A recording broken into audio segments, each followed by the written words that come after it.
It all began with the roar of chainsaws and the scent of fresh-cut wood wafting through the air. As I turned into my driveway that late afternoon, tired from a long workday, the sight before me stopped me cold. 3 workers in neon orange vests were tearing into my beloved maple tree like it was a public nuisance. My heart pounded. That tree had shaded my house for 15 years, stood tall through every storm, and was the last living piece of my late father's landscaping legacy. I slammed on the brakes, jumped out of the car, and ran toward the chaos, shouting over the mechanical whine, "Stop! What are you doing to my tree?" One of the men hesitated, glanced over his shoulder, but before he could respond, a sharp voice cut through the air. "Well, someone had to take care of it." Karen Peterson. Of course. She appeared like a villain from a soap opera, arms crossed, pristine white pantsuit untouched by the dust, and that smug little smirk stretched across her face. Karen, my next-door neighbor and the unofficial queen of our HOA, known for her weaponized politeness and aggressive gardening ordinances. "Your leaves clog my gutters every fall, and your roots are cracking my driveway," she said, as if those were federal crimes. I ignored her and demanded an explanation from the crew chief, who sheepishly handed me a document. "HOA approval, sir," he mumbled. The paper bore the stamp of Richard Thornton, our HOA president, and coincidentally Karen's weekend golf buddy. My hands trembled as I read. I never received any notice. I pay my dues, I follow every single ridiculous HOA rule, from hiding my trash bins to repainting my fence every 2 years, and yet, here they were, mutilating my tree like it was a weed. Karen's voice slithered back in. "Maybe if you checked your mail more often." Her faux sweet tone made my skin crawl. But just as I was about to call Richard for an explanation, a thunderous crack tore through the air. A branch, one as thick as a telephone pole, broke free mid-cut, plummeting straight down onto Karen's brand-new gazebo. The entire structure collapsed in a cloud of splinters and rose petals, her prized garden crushed beneath the wreckage. Her scream? Blood-curdling. "My gazebo!" she shrieked, turning to me with murder in her eyes. "Do you see what your tree did?" And just like that, the blame game began. She whipped out her phone. "You'll be paying for every penny of this. Richard will hear about this immediately." But something didn't sit right. The official document, the unauthorized workers, the mysterious tree complaint. And now, a convenient catastrophe that made me the villain in her HOA fairy tale? Little did Karen or Richard know I was just getting started, and they had picked the wrong homeowner to bully. Because this wasn't just about a tree anymore. This was war. The next morning, I woke up to a certified letter shoved halfway under my front door, from the HOA legal department. My heart sank before I even opened it. The envelope was thick, and the weight of it felt like a warning. I tore it open, my hands trembling, only to find a legal notice informing me that I was being held personally responsible for the destruction of Karen Peterson's gazebo, to the tune of $28,000. I stared at the words in disbelief. I hadn't authorized a single branch to be cut. They had brought in the crew. They had damaged the tree. But now they were blaming me for the results of their own recklessness. It didn't stop there. Attached were glossy photographs of the wreckage, Karen's shattered gazebo, crushed roses, and the fallen limb, complete with repair estimates from none other than Richard Thornton's own construction company. Convenient. It was clear now. This wasn't just a petty neighbor dispute. This was a power play. Within the hour, I received a call from Richard himself. "Let's not make this more difficult than it needs to be," he said, his tone oily and calm. "We're giving you the opportunity to settle this quietly, out of court. But if you choose to fight it, well, HOA fines accumulate fast, and legal fees even faster." I could hear Karen's voice in the background, whispering something I couldn't make out. I gripped the phone tighter. "You cut down my tree, on my property, without my permission, and now you're trying to bleed me dry for your mistake?" Richard chuckled. "Mistake? We followed procedure. 3 formal complaints were submitted about that tree. Bylaw 7.2 clearly states the board can remove hazardous vegetation at its discretion." I was speechless. "Hazardous? That tree was healthy." "Well," he replied smugly, According to the report we submitted, dated 3 weeks ago, it was decaying and posed a safety risk. And now, thanks to that fallen branch, we've got the proof we need.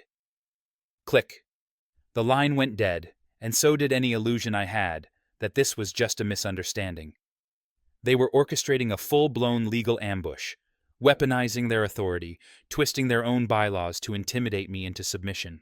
Later that day, I saw bright orange signs posted around my yard. Notice of violation. They accused me of multiple offenses: improper tree maintenance, obstructing community aesthetics, unauthorized modifications for the cameras I had just installed, and hostile behavior toward board members. Hostile behavior? Karen, of course, was out front, sipping iced tea and pretending to trim her roses. "Oh dear," she said, loud enough for my neighbors to hear. "It's such a shame when residents stop caring about community standards. I suppose some people just aren't a good fit for this neighborhood." I could feel the stares from across the street. Neighbors who used to wave now looked away. Some even crossed the road to avoid passing my house. The isolation was starting. It was their classic strategy: divide and conquer. Paint the target as a troublemaker. Make them so stressed, so alienated, they give up and move out. But what they didn't know was that I wasn't going anywhere. That night, as I sat at my kitchen table reviewing my original property survey, the cracks in their facade began to show. The tree, clearly marked 2 feet inside my boundary. Their evidence, fabricated. Their fines, manufactured. They had power, yes, but they had also gotten sloppy, arrogant, too confident no one would fight back. But I would. I had the truth on my side, and I had nothing left to lose. This wasn't just intimidation, this was war, and I was done playing nice. The moment I realized this wasn't just about a tree or a gazebo, something in me shifted. I stopped being afraid and started getting angry. The fake violation notices, the conveniently backdated engineering report, the lawsuit demanding $28,000. It all pointed to something far more calculated than a simple HOA dispute. They weren't just trying to intimidate me. They were trying to bury me in bureaucracy and bleed me financially until I either gave up or lost my home. But they had picked the wrong person to push. That night, I pulled out my original property documents, the ones tucked away in a dusty folder labeled Closing Day, 2012. I spread them across my dining table, comparing line by line against the photos I'd taken of the tree and its position relative to my house. My heart raced as I double-checked the survey markers. The maple had been planted at least 2 feet within my property line, not on common ground, and definitely not subject to HOA control. Fueled by equal parts adrenaline and rage, I started digging. The next morning, I drove to the county recorder's office, a place I hadn't visited since I bought the house. Mrs. Rodriguez, the clerk behind the desk, was kind, but her eyes narrowed when I mentioned the Oakdale Estates HOA. "You're not the first person asking questions about them," she said quietly, motioning for me to follow her into a back room. She helped me pull records on all property modifications, tree removal permits, and HOA filings for the last 5 years. What we found chilled me. There had been no official requests to remove mature trees in the last 12 months, no arborist reports filed with the city, and most disturbingly, no record of the tree on my property being labeled as hazardous. The engineering report attached to the lawsuit had never been entered into the county system. It was a ghost document, just like their justification for cutting down my tree. I called Diana Ross, the property lawyer Tom had recommended. I told her everything. About the late-night tree removal, the fake fines, the aggressive lawsuit, and now the missing documentation. She told me to keep digging and to document everything. That afternoon, I received a text from an anonymous number. "Saw Richard near your yard again last night. You need to check your soil." Confused and on edge, I went into my backyard and examined the spot where the tree had stood. To my surprise, I found several shallow holes, perfectly spaced, like someone had been taking samples. Soil samples? My stomach turned. I checked my security camera footage from the night before. Sure enough, there was Richard Thornton, HOA president, sneaking around my yard in the dark with 2 other board members, digging near the tree stump with flashlights and small tools. They weren't just there to snoop, they were collecting something. Why? The answer came 2 days later. A new violation letter arrived, this time citing environmental hazards discovered in my soil that might pose a risk to the community. Attached were blurry photos and a vague warning that continued contamination may result in legal action or forced relocation. That's when I knew. This wasn't just retaliation, it was a setup. They were trying to frame me for soil contamination. Why? Because my property backed up to a creek that connected to a nearby real estate development Richard's company had been working on. I looked up the plans. Their permits had been delayed due to concerns about water runoff. If they could shift the blame to my property, they'd have a perfect scapegoat and a reason to seize my land. It was fraud, plain and simple. A web of forged reports, faked inspections, and abuse of power designed to push homeowners out and clear the path for profit. I started compiling everything: emails, property surveys, time-stamped footage, copies of bylaws. I even recorded a conversation with a former HOA board member who admitted that Richard had a habit of making problems disappear. But this time the problem was me, and I wasn't going anywhere. I sent the files to Diana, who responded minutes later. "This is big. Bigger than we thought. We may be looking at racketeering, property fraud, and environmental violations." And just like that, the case that began with a cut tree turned into something much bigger. A storm was coming, and I was ready for it. By the end of the week, my living room looked like the nerve center of an investigative documentary. Folders spilled across the coffee table, security footage played on a loop on my laptop, and highlighters marked timestamps, and quotes like, "I was preparing for a courtroom showdown." Every time I thought I had uncovered the full extent of the HOA's deception, another layer peeled back, and the rot went deeper than I ever imagined. The biggest breakthrough came when Diana, my attorney, called just after midnight with a breathless urgency I'd never heard from her before. "I just got off the phone with a whistleblower," she said. "It's someone inside the HOA." I sat up in bed, heart racing. "Who?" "Can't say yet. Not until we can confirm their identity. But they just handed me proof that Richard's construction company has been siphoning money from HOA funds using inflated maintenance invoices. We're talking hundreds of thousands, maybe more." I didn't sleep that night. Not just because the walls around the truth were finally cracking, but because I could feel the story shifting. This wasn't about one tree or even one homeowner being bullied. This was a system, a scheme, and it was about to fall apart. The next morning, a thick manila envelope appeared in my mailbox.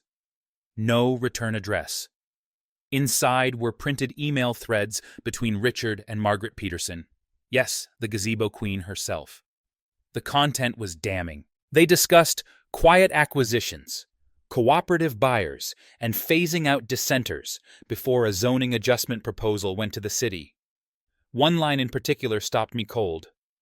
"Once the environmental tags are in place, he'll have no choice but to sell." The "he" was me. I rushed the envelope to Diana. After one look, she said, "This changes everything. With this, we're no longer just defending a homeowner, we're exposing a criminal operation." Meanwhile, Agent Patel from the FBI had been quietly working in the background, cross-referencing our documents with her ongoing white-collar crime investigation. She confirmed that Richard's company had managed maintenance for 6 other HOA communities across the region. And in every case, similar patterns emerged: falsified bids, overbilling, intimidation tactics, and in some cases, mysteriously forced sales. I asked her flat out, "What's the endgame for someone like Richard?" She didn't even hesitate. "Land acquisition, cheap, legal on paper, fraudulent underneath." And suddenly, it all made sense. The environmental claims, the bogus soil samples, the hazmat suits, the liens, they weren't just personal attacks. They were strategic plays in a much bigger chess game. He wasn't trying to protect the community, he was trying to own it. That evening, a new twist dropped into my lap, courtesy of Tom, my ever-vigilant neighbor. He handed me a USB drive with footage from his own security system. "You're going to want to see this," he said. What it showed made my skin crawl. Richard and two unknown men had returned to my backyard at 3 a.m., wearing gloves, carrying what looked like canisters and soil probes. They dug near the same stump of my former maple tree and poured something into the ground. The video was grainy, but the intent was clear. They weren't there to inspect. They were there to plant evidence. I sent the footage to both Diana and Agent Patel. Within an hour, Patel responded. "That's environmental tampering, federal crime. We're escalating." Now the case had escalated to a new tier: conspiracy to commit fraud, malicious property interference, and potential contamination of residential land. And if that wasn't enough, the next morning I received an anonymous email that blew the lid off everything. Attached was a spreadsheet labeled Phase 2 Redevelopment Plan, Oak D Estates. The columns listed properties. Mine was at the top. Next to each address, targeted, low resistance, compliant, or in bold red, remove. It wasn't just my home. It was half the neighborhood. I stared at that word, remove, next to families I knew. The Johnsons, who hosted block parties every summer. The Nguyeens, who always shared their garden harvest. Even Tom. All of us were pawns in Richard's plan to depopulate and redevelop. Diana looked over the spreadsheet and said, "You're not dealing with a rogue HOA anymore. This is a full-blown land grab disguised as community management." It was the turning point, the moment the scattered puzzle pieces finally locked together. We weren't just homeowners anymore. We were witnesses. And the battle wasn't about saving a tree. It was about saving our homes, our neighborhood, and maybe even helping others across the country stop people like Richard from doing it again. The evidence was there. The case was building. The only question left was, how much longer would Richard and Margaret keep pushing before their empire collapsed? The answer was coming. And so was Judgment Day. The community center had never felt so claustrophobic. The air inside buzzed with quiet tension, neighbors shifting uncomfortably in plastic chairs, their whispers more urgent than usual.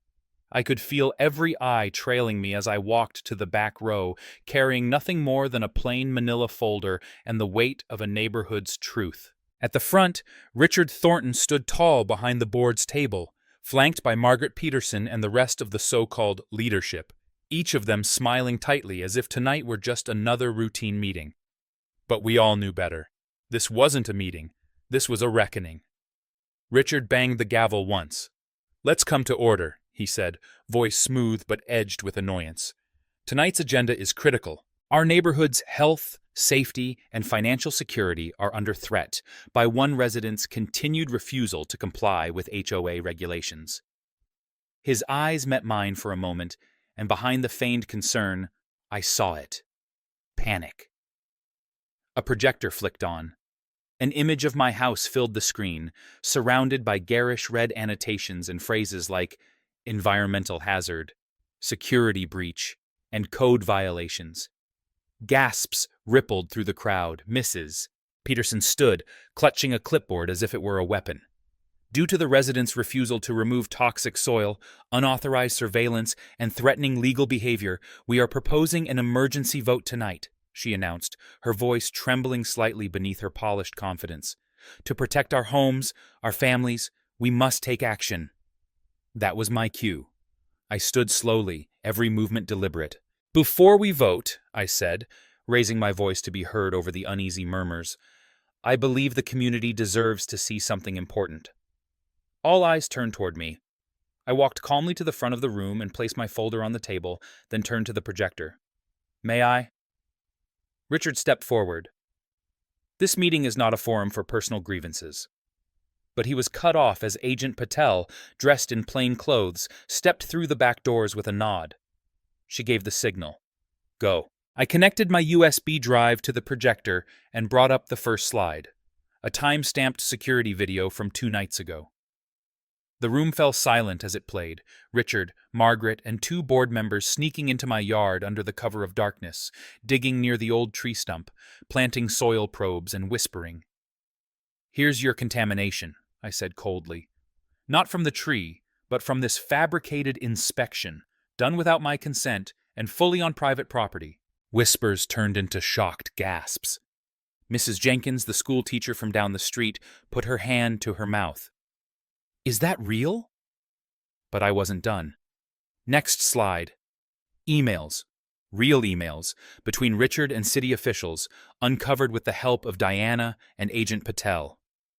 They detailed the zoning manipulations, the environmental scapegoating, and the ultimate goal: acquire several properties for a detention pond expansion that would allow Richard's luxury condos to break ground. "You want to know why they targeted me?" I asked, turning to the crowd. "Because my land is the last piece in a $1 million development puzzle." The projector switched to a spreadsheet marked Phase 2 Acquisition. My name was at the top, followed by a red tag, Remove. The room exploded. People stood, voices clashed. Some shouted questions, others demanded answers from Richard, who had gone completely pale. Even Margaret's facade had begun to crack, her eyes darting toward the exits, her fingers gripping the table edge like it was her last lifeline. "I never agreed to this," whispered one board member. "This wasn't what you told us." I thought it was just for safety," stammered another. But it was too late. Agent Patel stepped forward, flashing her badge. "Ladies and gentlemen," she said firmly, her voice rising above the chaos, "I'm Special Agent Anika Patel with the FBI's Financial Crimes Division. We have warrants for the seizure of documents and digital evidence from the Oak Ridge Estates HOA. Mr. Thornton, Mrs. Peterson, you are under federal investigation for conspiracy to commit fraud, property tampering, and abuse of authority." A stunned silence fell, followed by a flurry of movement as two uniformed officers entered. Richard tried to speak, some desperate appeal to reason, but his words were drowned by the sound of handcuffs clicking around his wrists. Margaret made a break for the exit. "Stop her!" someone yelled. But Diana calmly blocked the door. "Going somewhere?" Margaret froze, her breath hitching. Then she turned slowly, shoulders sagging, the power she once wielded gone in an instant. As the officers led the board members away, the community watched in a silence thick with shock and relief. Neighbors who hadn't spoken in weeks suddenly leaned toward each other, whispering, connecting. The truth was out. The screen behind me still showed the word, "Remove." But now, it was them being removed. And justice had finally stepped into the room. The morning after the explosive HOA meeting, the neighborhood felt different, lighter. As I stepped out onto my porch with a fresh cup of coffee, the usual tension that clung to the air like humidity had lifted. The sidewalks were dotted with neighbors talking in small groups, no longer avoiding eye contact or exchanging nervous glances.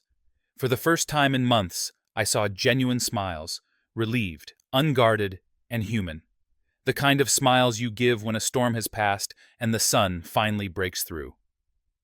Richard Thornton and Margaret Peterson had been taken into federal custody just hours after the meeting. The news spread fast, especially after the local station aired footage from the meeting. Footage captured not only by Agent Patel's team, but by residents who had once remained silent. The story had gone viral. HOA president arrested in FBI sting over property fraud. I couldn't believe it. The same neighbors who had treated me like a pariah just days ago were now shaking my hand, clapping me on the back and saying things like, "You were right all along," or "Thanks for standing up for us when we didn't know how." But it wasn't just about me. It never had been. Tom, my steadfast neighbor through it all, walked over with his usual six-pack of root beer. "Still can't believe it," he said, cracking open a bottle and handing it to me. "After years of their nonsense, it's finally over." Behind him, Mrs. Jenkins from 2 doors down was planting new rose bushes, ones Margaret had forced her to rip out 2 summers ago. She waved at us, dirt-streaked gloves raised high, and I waved back, heart full. Later that afternoon, the HOA held a special session, this time without the iron grip of corruption. The remaining board members, shaken and ashamed, stepped down voluntarily. A community vote was held right there on the community center lawn, under the very oak tree that Margaret once tried to have trimmed for aesthetic non-compliance. Neighbors nominated Linda, the retired lawyer who had helped me navigate the maze of property laws, as our new HOA president. She accepted with grace, promising transparency, fairness, and most of all, community input. The applause that followed wasn't just polite, it was cathartic. When it was my turn to speak, I stood before everyone, not as a victim, but as a reminder. "What happened here," I said, voice steady but thick with emotion, "wasn't just about a tree or property lines. It was about power, control, and what can happen when good people stay silent because they're afraid. But not anymore." Heads nodded all around me. I saw people holding hands, leaning into each other, some wiping away tears they didn't even try to hide. We'd come full circle, from distrust and division to a shared understanding that no neighborhood should be run like a private kingdom. The HOA was no longer a weapon. It was becoming a tool for protection, fairness, and unity. The most touching moment came that evening when Mrs. Garcia, a soft-spoken widow who had rarely left her home since her husband passed, came to my door with a tin of cookies. "I was afraid," she admitted, her voice shaking, "but your courage helped all of us find ours." I didn't have the words to respond. I just hugged her. As the sun dipped below the rooftops, casting a golden glow over the newly replanted flower beds, I sat on my steps and listened to the quiet murmur of neighbors talking, children laughing, dogs barking. Life, real life, was returning. Justice had been served. But more than that, we'd reclaimed something far more precious: our community. And this time, no one would take it from us again. As the dust settled and the neighborhood slowly stitched itself back together, I found myself reflecting not just on the battle we'd fought, but on the lessons it taught us. Because what happened here wasn't just about an HOA gone rogue or a tree unjustly felled. It was about what happens when power goes unchecked, and when people are made to feel small in their own homes.